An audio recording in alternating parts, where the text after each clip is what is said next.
بسم اللہ الرحمن الرحیم۔ 3 لوگوں کی بد دعا جلدی قبول ہوتی ہے۔ ان 3 لوگوں کی بد دعا سے بچتے رہنا۔ آج کی اس ویڈیو میں ہم ان 3 لوگوں کا ذکر کریں گے جس کی بد دعا اللہ تعالیٰ جلد قبول فرماتا ہے۔ ناظرین، اس امت کو پروردگار عالم نے مختلف خصوصیات سے نوازا ہے۔ ان میں سے ایک خصوصیت یہ بھی ہے کہ اللہ تعالیٰ نے اس امت کو دعا مانگنے کا حکم دیا ہے اور اس کی قبولیت کا وعدہ فرمایا ہے، اور دعا کے ذریعے انسان اپنی حاجات اور ضروریات کو اپنے خالق و مالک کے سامنے بغیر کسی ججا کے پیش کر کے اپنی مراد مانگ سکتا ہے۔ لیکن کسی مسلمان کے لیے یہ جائز نہیں ہے کہ وہ دوسرے مسلمان کے لیے بد دعا کرے، بلکہ کسی کے حق میں کسی کی مصیبت کے آنے کی تمنا بھی کرنا جائز نہیں ہے۔ ایک مسلمان کا دوسرے مسلمان پر حق تو یہ ہے کہ اس کے لیے اللہ پاک سے خیر اور عافیت کی دعا کرے، نہ کہ اس کے حق میں بد دعا کرے۔ لیکن 3 لوگ ایسے ہیں، اگر وہ کسی کو بد دعا دے دے تو اللہ تعالیٰ قبول کرنے میں تاخیر نہیں کرتا۔ ان میں سے ایک والدین ہیں کہ والدین کی بد دعا اللہ تعالیٰ جلد قبول فرماتے ہیں، اور اولاد اللہ تعالیٰ کی طرف سے ایک بہت بڑی نعمت ہے۔ اس نعمت پہ اللہ تعالیٰ کا شکر بجا لانا چاہیے۔ کبھی کبھی ایسا ہوتا ہے کہ والدین اولاد کے ظلم سے پریشان ہو کر بد دعا دیتے ہیں، اور کبھی کبھی والدین کی طرف سے خطا ہوتی ہے کہ بنا سبب بھی یا معمولی باتوں پہ اولاد کے لیے بد دعا کرتے ہیں۔ اسلام نے ہمیں اپنے آپ کے لیے، اولاد کے لیے اور مال و دولت کے لیے بد دعا کرنے سے منع کیا ہے۔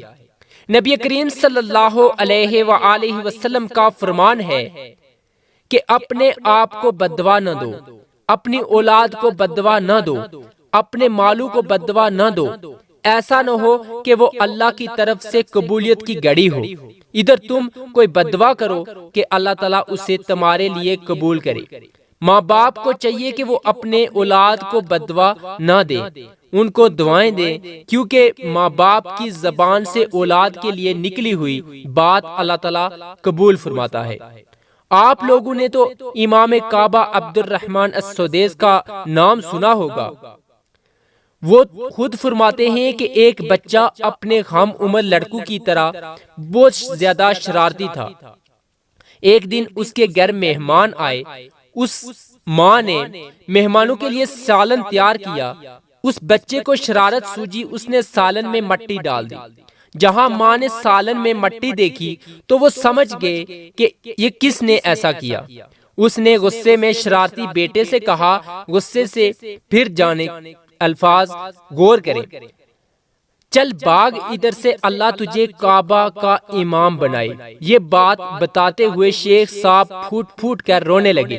ذرا ڈھارس باندھی تو روندی ہوئی آواز میں بولے، اے امت اسلام، جانتے ہو وہ شرارتی بچہ کون ہے؟ وہ شرارتی بچہ میں ہوں۔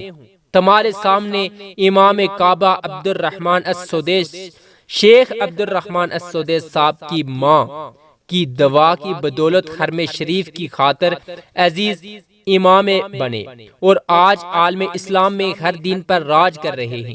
شیخ صاحب فرماتے ہیں کہ اے ماؤں، اپنے اولاد کے بارے میں اللہ سے ڈرتی رہو، چاہے کتنا ہی غصہ کیوں نہ ہو۔ بچوں کے لیے منہ سے خیر کے کلمے ہی نکالا کرو، اور اولاد کو لعن طعن اور بد دعائیں دینے والی مائیں سن لیں کہ والدین کی بد دعا و بد دعا جلد قبول ہوتی ہے۔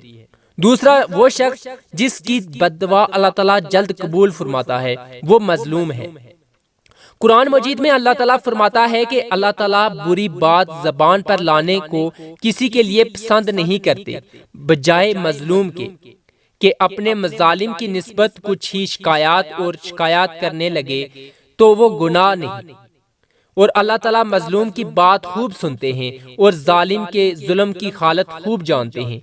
حضرت ابن عباس رضی اللہ تعالیٰ عنہ سے روایت ہے کہ نبی کریم صلی اللہ علیہ وآلہ وسلم نے حضرت عباد رضی اللہ تعالیٰ عنہ کو جب عامل بنا کر جمل بھیجا تو آپ صلی اللہ علیہ وآلہ وسلم نے انہیں ہدایت فرمائی کہ مظلوم کی بد دعا سے ڈرتے رہنا، کہ اس کے اور اللہ کے درمیان کوئی پردہ نہیں ہوتا، وہ فوراً پروردگار تک پہنچ جاتی ہے، اور ظالم کی خرابی ہوتی ہے۔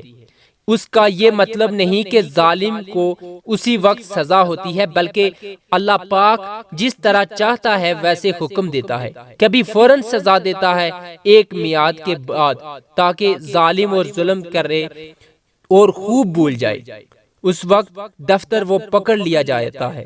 اسی طرح سیدنا عبداللہ بن عمر رضی اللہ تعالی عنہما کہتے ہیں کہ رسول اکرم صلی اللہ علیہ وآلہ وسلم نے فرمایا، مظلوم کی بددعا سے بچو، یہ چنگاریوں کی طرح آسمان کی طرف اٹھتی ہے۔ ظلم سے اجتناب کرو اور مظلوم کی بددعا سے ڈرو، کیونکہ وہ آسمان کی طرف سے ایسے اٹھتی ہے جیسے آگ کی چنگاریاں اٹھتی ہیں۔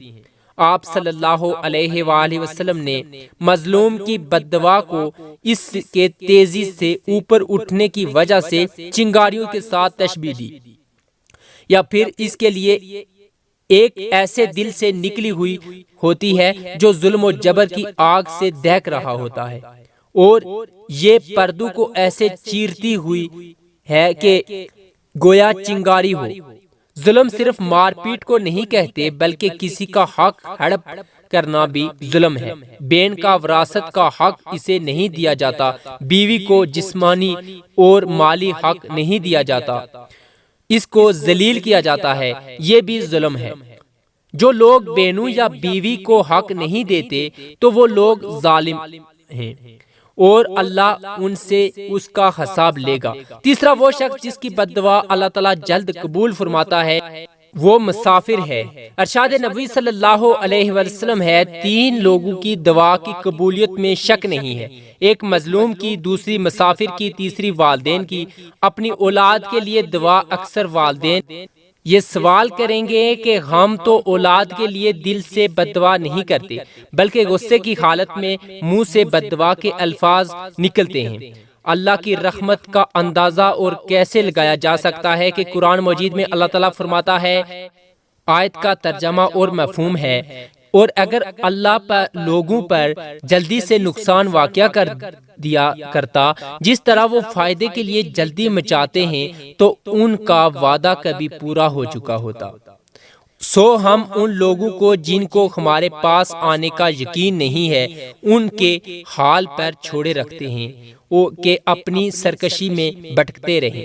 اس آیت کے تحت تفسیر احسن البیان میں مرکوز ہے کہ اسی طرح جب انسان فائدے کے لیے جلدی مچاتے ہیں تو ان کا وعدہ کبھی کا پورا ہو چکا ہوتا۔ سو ہم ان لوگوں کو جن کو ہمارے پاس آنے کا یقین نہیں ہے ان کے حال پر چھوڑے رکھتے ہیں کہ اپنی سرکشی میں بھٹکتے رہیں۔ اس آیت کے تحت تفسیر احسن البیان میں مرکوز ہے کہ اسی طرح جب انسان یا تنگی میں ہوتا ہے تو اپنے لیے اور اپنی اولاد وغیرہ کے لیے بددعائیں کرتا ہے، جنہیں ہم اس کے لیے نظر انداز کر دیتے ہیں کہ یہ زبان سے تو ہلاکت مانگ رہا ہے مگر اس کے دل میں ایسا ارادہ نہیں ہے۔ لیکن اگر ہم انسانوں کی بددعاؤں کے مطابق فوراً انہیں ہلاکت سے دوچار کرنا شروع کر دیں تو پھر جلدی سے یہ لوگ موت اور تباہی سے ہمکنار ہو جایا کریں گے۔ اللہ تعالیٰ سے دعا ہے کہ اللہ پاک ہمیں ان احادیث پر عمل کرنے کی توفیق عطا فرمائے، آمین یا رب العالمین۔ ناظرین، کمنٹ باکس میں اللہ تعالیٰ کے 99 ناموں میں سے ایک نام ضرور ٹائپ کریں۔ شکریہ۔